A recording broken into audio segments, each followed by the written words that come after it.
अमित, 28 साल का एक युवक, मुंबई से पुणे की ओर अपनी कार से जा रहा था। रात के 11:30 पर हाईवे सुनसान हो चुका था। आसमान पर काले बादल छाए हुए थे और बीच-बीच में बिजली चमक रही थी। अमित ने गाड़ी में रेडियो ऑन किया, लेकिन अचानक रेडियो में अजीब सी खरखराहट शुरू हो गई। उसने चैनल बदला, लेकिन हर जगह वही आवाज, जैसे कोई धीमी फुसफुसाहट कर रहा हो। अमित ने सोचा शायद सिग्नल की दिक्कत है और उसने रेडियो बंद कर दिया। पर तभी उसकी नजर सड़क किनारे खड़ी सफेद साड़ी में एक औरत पर पड़ी।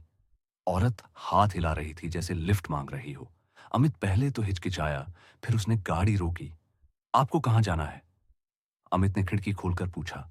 औरत ने धीमे स्वर में कहा, बस थोड़ी दूर, उस गांव तक छोड़ दीजिए। अमित ने हामी भरी और औरत पीछे की सीट पर बैठ गई, लेकिन उसकी मौजूदगी ने कार के भीतर ठंडी लहर फैला दी। अमित ने रियरव्यू मिरर में झांका और देखा कि औरत का चेहरा धुंधला और फीका था, मानो उसकी आंखें खोखली हों। जैसे ही कार आगे बढ़ी, अमित ने पूछा, गांव का नाम क्या है? औरत ने जवाब दिया, आप भैरवपुर।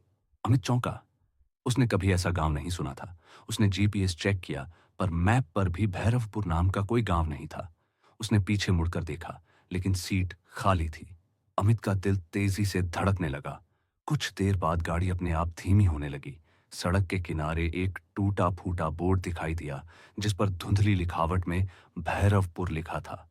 गांव में घना अंधेरा था, कोई स्ट्रीट लाइट नहीं। टूटी हुई झोपड़ियां, जली हुई छतें और हवा में सड़न की गंध। अमित ने कार रोकी और बाहर निकला। अचानक उसकी नजर पड़ी। वही औरत दूर खड़ी उसे घूर रही थी। उसकी आंखें अब लाल थीं और चेहरा भयानक रूप से विकृत।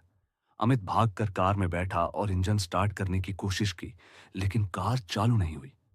तभी उसे कानों में आवाजें सुनाई दी, तुम्हें यहां नहीं आना चाहिए था, अब तुम भी यहीं रहोगे। अमित ने इधर उधर देखा, पर कोई नहीं था। अचानक उसकी खिड़की पर किसी ने जोर से दस्तक दी।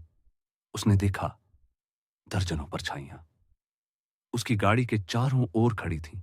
अमित गाड़ी से बाहर कूद पड़ा और भागते भागते एक पुराने मंदिर तक पहुंच गया।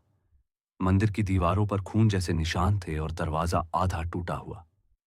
अंदर अजीब सी गंध और टिमटिमाती दीपक की लौ। वहां एक बूढ़ा पुजारी बैठा था। पुजारी ने अमित को देखा और कहा, तुम्हें बचना है तो इस रात का अंत मत देखना, वरना तुम भी इन आत्माओं में शामिल हो जाओगे।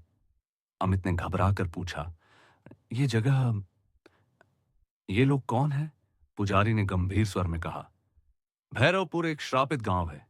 सालों पहले यहां महामारी फैली थी और पूरा गांव मर गया।